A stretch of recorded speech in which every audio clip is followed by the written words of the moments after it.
আসসালামু আলাইকুম বন্ধুরা আশা করি আপনারা সকলে ভালো আছেন। বন্ধুরা অনেকেই রয়েছেন, আপনাদের অনেকের কম বয়সেই মাথার চুল উঠে যায়, অর্থাৎ টাক হয়ে যায়। বন্ধুরা এটা কিন্তু দেখতে অনেকটা বিশ্রী দেখায়।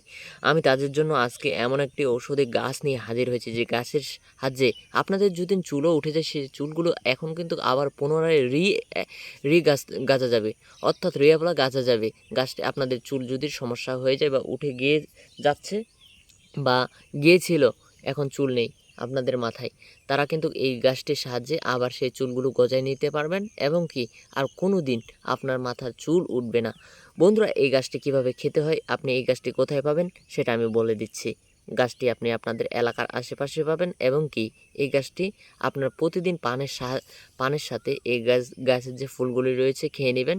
মাত্র দিনে 1 থেকে 3 বার খাবেন। এভাবে 1 সপ্তাহের মতন খেয়ে ট্রাই করবেন, ইনশাল্লাহ এর ভালো রেজাল্ট পাবেন। বন্ধুরা দেখা হচ্ছে আরেকটি নতুন কোনো ভিডিওতে। সবাই ভালো থাকবেন, ধন্যবাদ।